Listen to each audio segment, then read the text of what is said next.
Hay un número que Oppenheimer escribió en una servilleta en 1942 y luego quemó inmediatamente después.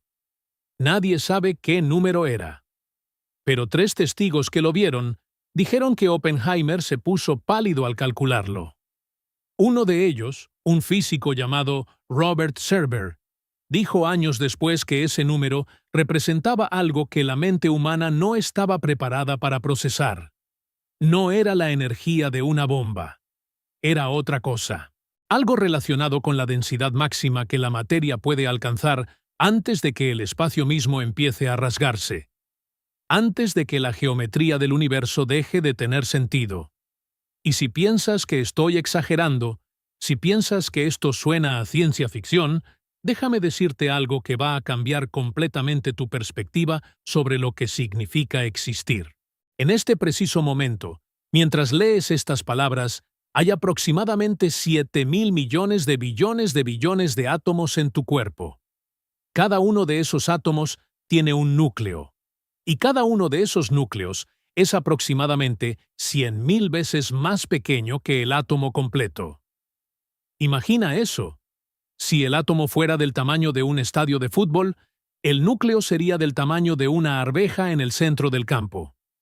Todo lo demás es vacío. Pero ese vacío no está vacío. Está lleno de algo que los físicos llaman campos cuánticos, y que básicamente significa que el espacio está hirviendo constantemente, con energía que aparece y desaparece tan rápido que no podemos medirla directamente, pero sabemos que está ahí, porque podemos ver sus efectos. Ahora viene la parte que te va a volar la cabeza. Ese núcleo diminuto, esa arveja en el centro del estadio, contiene el 99.99% de la masa del átomo. Y aquí está el truco mental que Oppenheimer tuvo que hacer para entender esto. Esa masa no es materia sólida. Es energía tan comprimida que literalmente se convierte en masa, según la ecuación más famosa de Einstein. Pero cuando empiezas a hacer los cálculos de cuánta energía está realmente ahí comprimida, cuando empiezas a calcular la densidad de energía en el núcleo atómico, llegas a números que no tienen sentido en ningún otro contexto del universo. Estamos hablando de densidades de energía de aproximadamente 10 elevado a la 17 kilogramos por metro cúbico. Para poner eso en perspectiva, si pudieras comprimir el Empire State Building hasta esa densidad, cabría en la punta de un alfiler. Y seguiría pesando exactamente lo mismo. Toda esa masa, toda esa energía, comprimida en un espacio tan pequeño que desafía la imaginación. Oppenheimer entendió esto en un nivel que muy pocas personas han entendido. Entendió que cuando miras dentro del núcleo atómico, no estás mirando materia en el sentido normal. Estás mirando espacio-tiempo curvado tan intensamente que crea la ilusión de solidez. Estás mirando energía tan concentrada que el universo básicamente no tiene otra opción más que tratarla como si fuera una cosa física. Pero no es una cosa, es un evento, es un proceso, es algo que está sucediendo, no algo que está siendo. Y si te detienes ahora mismo y comentas desde qué parte del mundo estás viendo esto, desde qué ciudad o país, quiero mapear mentalmente hasta dónde llega este tipo de conocimiento que cambia la forma en que percibes la realidad física de tu propia existencia, porque esto no es información casual. Esto es el tipo de comprensión que dividió la historia humana en antes y después. Déjame llevarte más profundo. Cuando los físicos en los años 30 empezaron a estudiar el núcleo atómico con más detalle, encontraron algo completamente inesperado. Encontraron que las partículas dentro del núcleo, los protones y neutrones, están unidos por una fuerza que no se parece a nada más en el universo. No es gravedad, no es electromagnetismo. Es algo completamente diferente que llamaron la fuerza nuclear fuerte. Y fuerte es un eufemismo ridículo. Esta fuerza es aproximadamente 100 veces más poderosa que la fuerza electromagnética. 100 veces. Pero aquí está la rareza que hizo que Oppenheimer se obsesionara con esto durante años. Esta fuerza increíblemente poderosa solo funciona a distancias ridículamente cortas. A distancias mayores que aproximadamente 10 elevado a menos 15 metros, básicamente desaparece.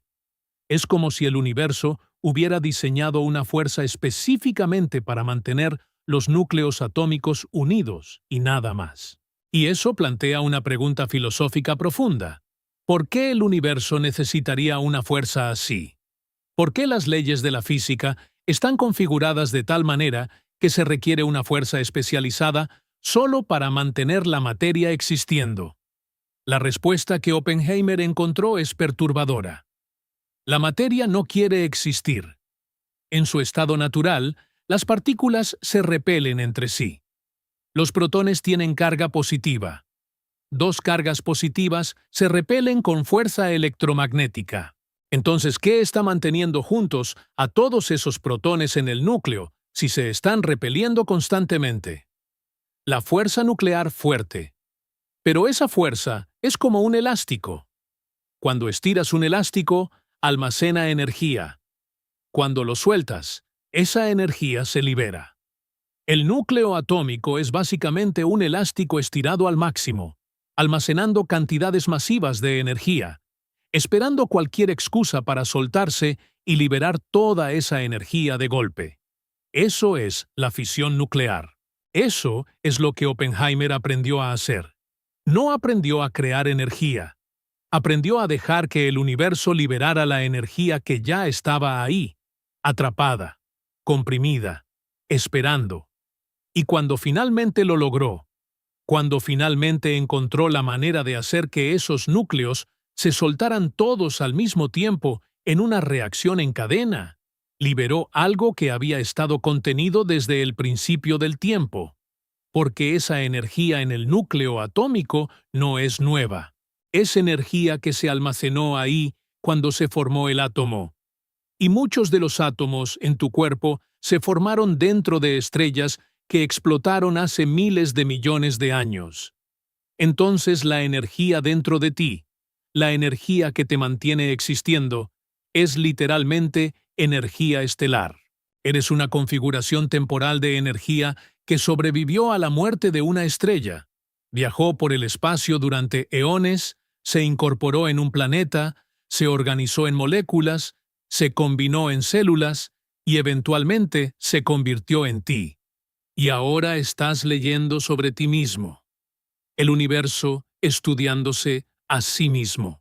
Y si eso no te hace dar like a este video para que más personas puedan experimentar esta revelación, entonces no sé qué lo hará, porque esto no es solo ciencia, esto es cosmología personal. Esto es entender tu origen en el nivel más fundamental posible. Ahora voy a decirte algo que casi nunca se explica correctamente en los libros de texto.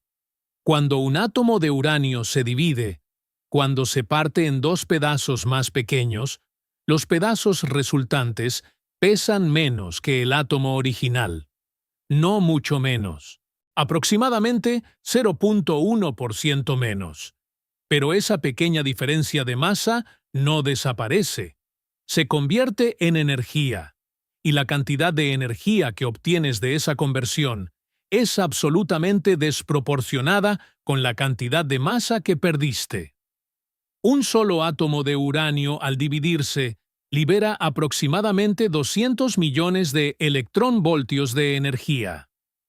Suena impresionante hasta que te das cuenta de que un electronvoltio es una cantidad minúscula de energía, tan minúscula que se necesitarían como 1.500 millones de billones de electronvoltios para igualar la energía de un solo cacahuate.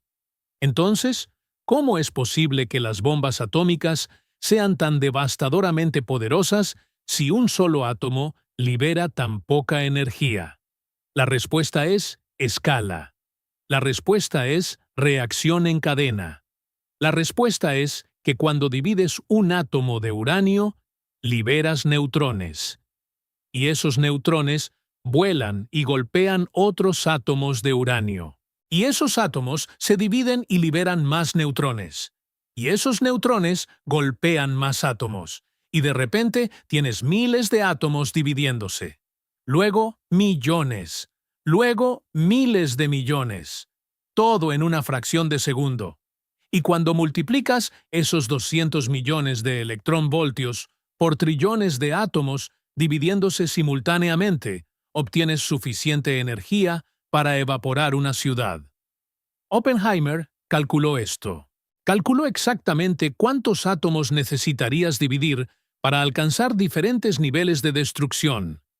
Calculó la masa crítica, la cantidad mínima de uranio o plutonio necesaria para sostener una reacción en cadena.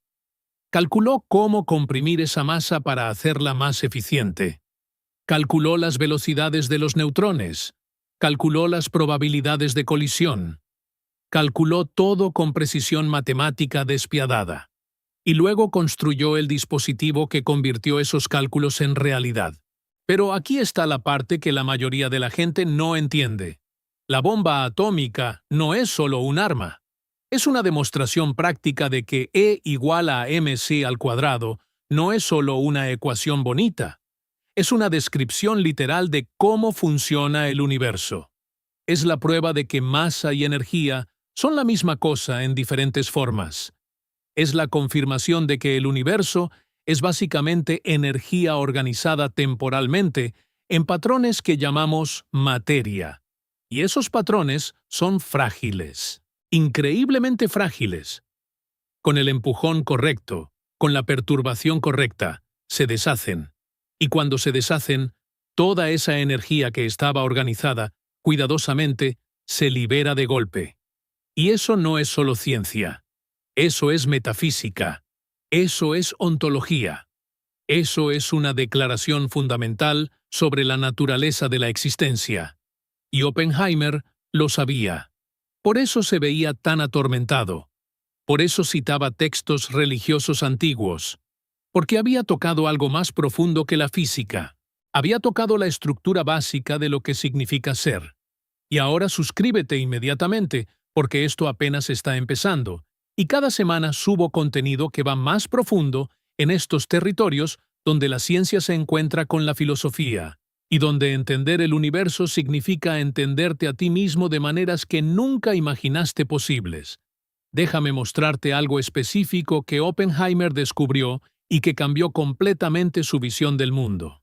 En 1939, trabajando con un estudiante llamado Hartland Schneider, Oppenheimer calculó qué pasaría si una estrella masiva se quedara sin combustible y colapsara bajo su propia gravedad.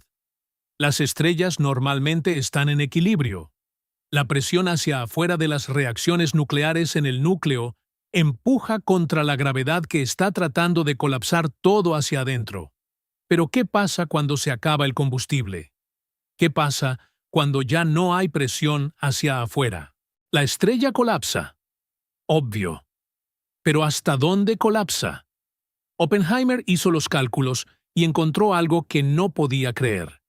Encontró que si la estrella es suficientemente masiva, más de aproximadamente 3 veces la masa de nuestro Sol, no hay nada que pueda detener el colapso.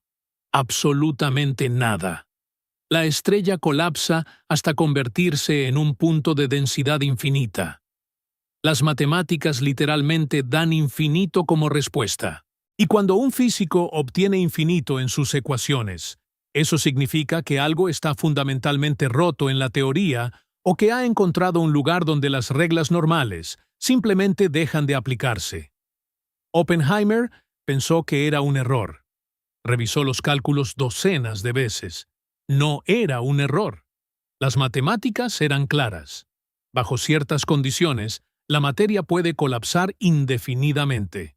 Puede seguir comprimiéndose más y más hasta que el espacio-tiempo mismo se curve tan intensamente que ni siquiera la luz puede escapar. Acababa de predecir matemáticamente la existencia de agujeros negros. Décadas antes de que tuviéramos evidencia observacional de ellos. Solo con ecuaciones. Solo con lógica. Solo entendiendo cómo se comporta la materia bajo condiciones extremas. Pero aquí está la parte que lo perturbó profundamente. Si las matemáticas permiten que esto suceda con estrellas, ¿qué más permiten? ¿Qué otros límites pueden romperse? ¿Qué otras reglas pueden violarse bajo las condiciones correctas? Y empezó a darse cuenta de que el universo tiene zonas donde nuestras descripciones de la realidad simplemente se desmoronan. Lugares donde la temperatura es infinita, donde la densidad es infinita, donde el tiempo se detiene, donde el espacio se tuerce sobre sí mismo. Y esos lugares no son aberraciones raras. Son consecuencias naturales de las leyes de la física llevadas a sus límites lógicos. El universo permite que existan lugares donde las reglas normales no aplican. Permite singularidades. Permite infinitos. Permite imposibilidades.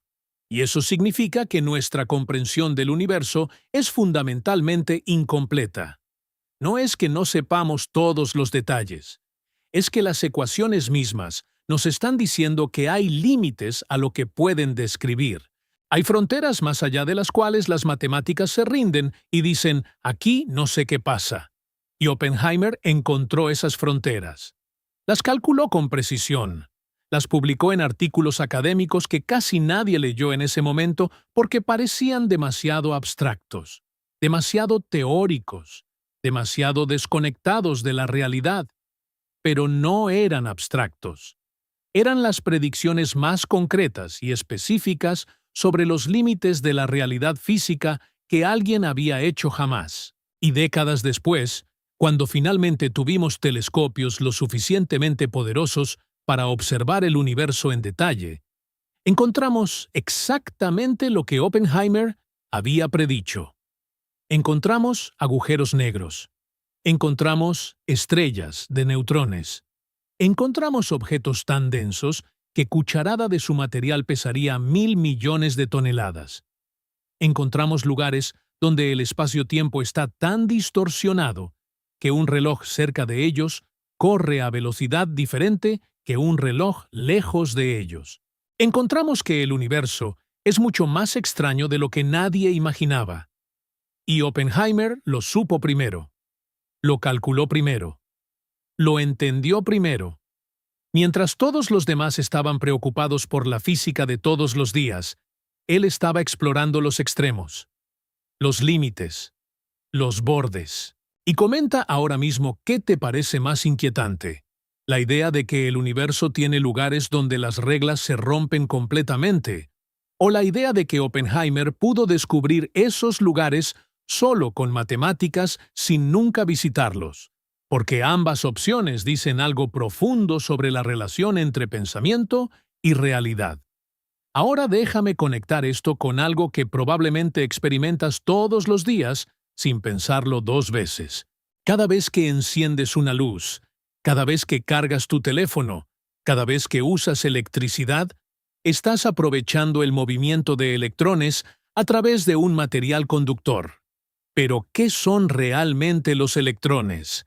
Esa es una pregunta que suena simple, pero que tiene respuestas en múltiples niveles de profundidad. En el nivel más superficial, un electrón es una partícula con carga negativa que orbita el núcleo del átomo. Pero esa descripción es completamente equivocada. Los electrones no orbitan como planetas alrededor del Sol. No tienen órbitas definidas. Tienen nubes de probabilidad. Tienen regiones del espacio donde es más probable encontrarlos si los midieras. Pero hasta que los mides, no están en ningún lugar específico. Están en todos los lugares posibles simultáneamente.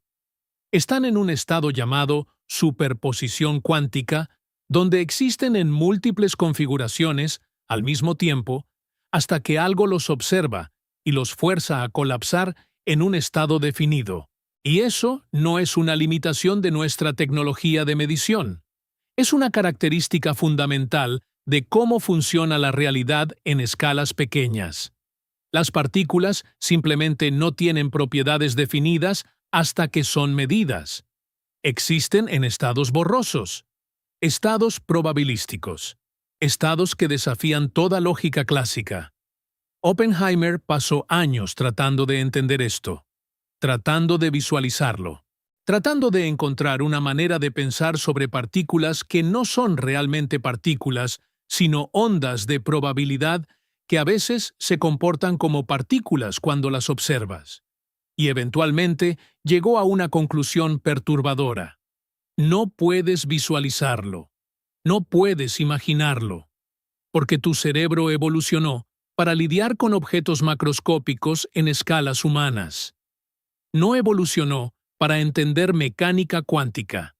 Entonces lo mejor que puedes hacer es aceptar las matemáticas, confiar en las ecuaciones, dejar que te guíen incluso cuando van contra toda intuición.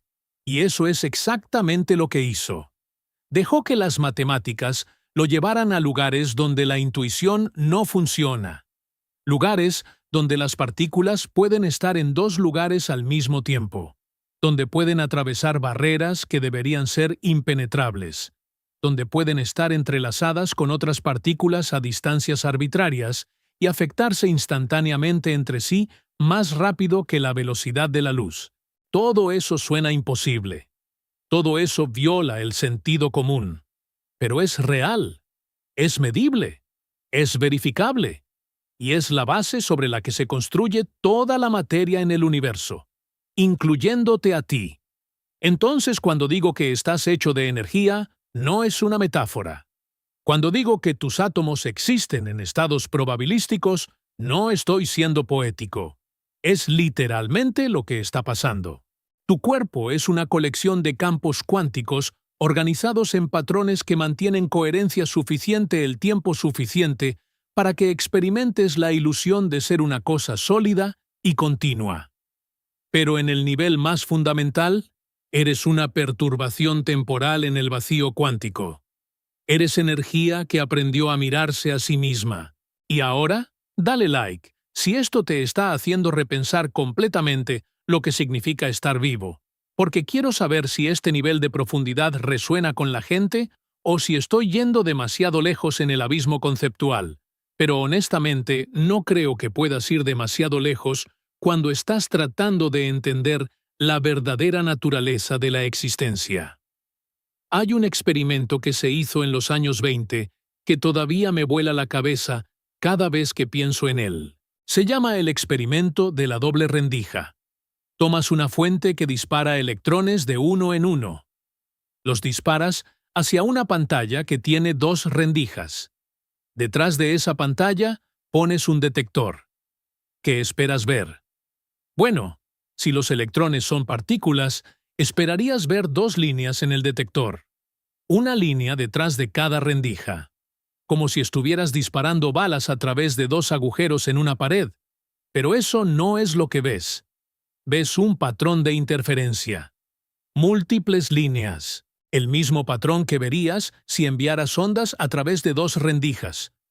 Ondas que se superponen y crean patrones de interferencia constructiva y destructiva. Entonces, el electrón se está comportando como una onda, no como una partícula.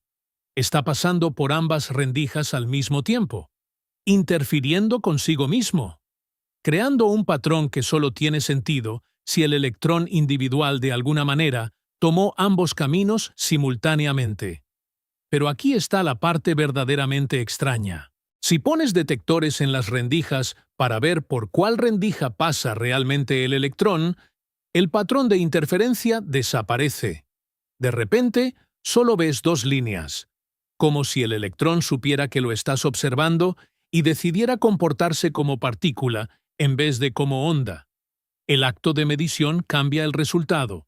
La observación altera la realidad. Y nadie sabe por qué.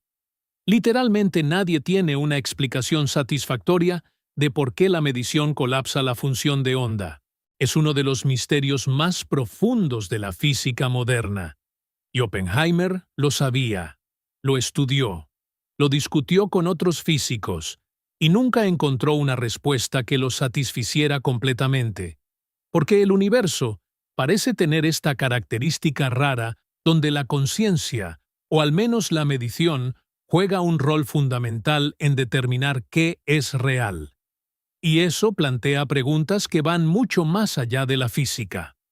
plantea preguntas sobre la naturaleza de la conciencia, sobre el rol del observador, sobre si la realidad existe independientemente de la observación o si de alguna manera la observación crea realidad. Y no son preguntas abstractas. Son preguntas que tienen implicaciones concretas para cómo entendemos nuestro lugar en el universo. Si el universo requiere observadores para colapsar funciones de onda, entonces los observadores no son extras en la historia del cosmos. Son participantes necesarios. Son parte integral del proceso. Sin observación, todo sería pura potencialidad, pura probabilidad. Ninguna realidad concreta. Entonces la conciencia no es un accidente. Es una característica. Es algo que el universo necesita para actualizarse, para convertir posibilidad en actualidad, para hacer que algo específico exista en lugar de todo existiendo en superposición. Y Oppenheimer intuía esto. No podía probarlo. Las matemáticas no llegan tan lejos, pero lo intuía. Y eso lo hacía pensar profundamente sobre qué significa ser humano, qué significa ser consciente, qué significa observar. Y ahora comparte esto inmediatamente, porque este conocimiento es demasiado grande para quedárselo una sola persona y necesita alcanzar a más mentes que estén listas para procesar la idea de que tal vez, solo tal vez, el universo necesita que existas para poder ser real. Voy a decirte algo que Oppenheimer le dijo a un estudiante en 1948 y que nunca se publicó oficialmente, pero que se transmitió oralmente entre físicos durante décadas. Le dijo, si realmente entiendes la mecánica cuántica, si realmente la comprendes hasta sus últimas consecuencias, entonces o estás mintiendo o estás loco. Porque entenderla realmente significa aceptar que la realidad es fundamentalmente probabilística, que no hay certeza, que no hay determinismo, que el futuro no está escrito en las condiciones iniciales del universo, sino que se va creando momento a momento a través de innumerables colapsos de funciones de onda. Significa aceptar que podrías tomar la misma situación exacta 2 veces y obtener resultados diferentes. No porque no sepas todas las variables, sino porque el universo mismo no ha decidido qué resultado dar hasta que realmente sucede. Esa es la naturaleza del decaimiento radiactivo. Tienes un átomo inestable, digamos un átomo de uranio 238. Eventualmente ese átomo va a decaer, va a liberar radiación y transformarse en un átomo diferente. Pero ¿cuándo exactamente va a decaer? No hay forma de saberlo. No hay variables ocultas que puedas medir para predecirlo. El átomo existe en superposición de estados decaído y no decaído, hasta que aleatoriamente colapsa en uno u otro. Y por aleatoriamente, no quiero decir que no conocemos los factores. Quiero decir que no hay factores. Es genuinamente aleatorio. El universo tira dados, y eso aterrorizaba a muchos físicos. Einstein famosamente dijo, Dios no juega dados con el universo. Pero Oppenheimer entendió que sí los juega, que la aleatoriedad no es ignorancia, es una característica fundamental. Es la manera en que el universo funciona en su nivel más básico. Y una vez que aceptas eso, una vez que realmente lo internalizas, cambia todo. Cambia cómo piensas sobre libre albedrío. Cambia cómo piensas sobre causalidad. Cambia cómo piensas sobre tu propio futuro. Porque si el universo es fundamentalmente indeterminado, entonces el futuro está genuinamente abierto. No está predeterminado. No está escrito. Se está creando activamente a través de trillones de eventos cuánticos aleatorios cada fracción de segundo. Y eso significa que hay espacio para posibilidad, para novedad, para cosas que no estaban implícitas en el estado inicial del universo. El universo es creativo. Está genuinamente haciendo cosas nuevas todo el tiempo. No solo reorganizando piezas existentes. creando, generando, innovando. Y tú eres parte de ese proceso creativo. Cada decisión que tomas, cada pensamiento que tienes, es parte de cómo el universo se está creando a sí mismo en este momento. No estás separado del universo observándolo desde afuera. Eres el universo observándose a sí mismo desde adentro. Eres la manera en que el cosmos se vuelve consciente de su propia existencia. Y eso no es misticismo barato. Es la conclusión lógica de tomar la física moderna seriamente, de realmente entender lo que las ecuaciones nos están diciendo. Y si has llegado hasta aquí, si has seguido este viaje hasta este punto sin abandonar, entonces suscríbete ahora mismo y activa todas las notificaciones, porque voy más profundo cada semana en estos territorios donde la ciencia deja de ser solo información y se convierte en transformación, donde conocer el universo significa conocerte a ti mismo de maneras que ninguna otra forma de conocimiento puede lograr. Entonces, ¿cuál es el punto exacto donde la materia deja de obedecer la física moderna? Esa era la pregunta original, y ahora puedo darte la respuesta. No hay un punto, hay infinitos puntos. Cada singularidad, cada horizonte de eventos, cada momento de colapso de función de onda, cada instante donde la certeza da paso a la probabilidad, cada lugar donde las ecuaciones dan infinito, cada frontera entre lo conocido y lo desconocido. La materia deja de obedecer constantemente. Está constantemente empujando contra los límites de lo que nuestras teorías pueden describir. Y esos momentos de desobediencia no son errores, son ventanas, son oportunidades para ver más profundo, para entender mejor, para expandir nuestras teorías, para abarcar más de la realidad. Oppenheimer vivió en esas fronteras. Pasó su vida explorando los bordes, los lugares donde las reglas empiezan a romperse. Y lo que encontró ahí no fueron respuestas finales. Fueron preguntas más profundas, misterios más ricos, asombro más intenso, porque cada respuesta en física abre 10 preguntas nuevas. Cada misterio que resuelves revela 10 más que ni siquiera sabías que existían.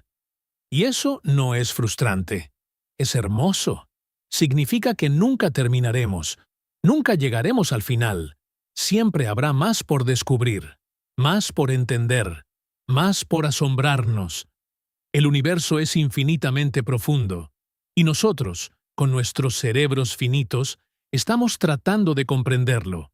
Y milagrosamente, estamos teniendo éxito, parcialmente, gradualmente, pero real y verificablemente. Estamos entendiendo cosas que ningún humano entendió hace 100 años. Estamos viendo cosas que ningún humano vio hace 50 años. Estamos manipulando cosas que ningún humano pudo manipular hace 20 años. Y todo eso comenzó con personas como Oppenheimer, que no tuvieron miedo de mirar directamente a lo desconocido y preguntar qué está realmente pasando aquí. Que no aceptaron respuestas superficiales. Que insistieron en ir más profundo, en entender mejor, en ver más claramente. Incluso cuando lo que veían era perturbador.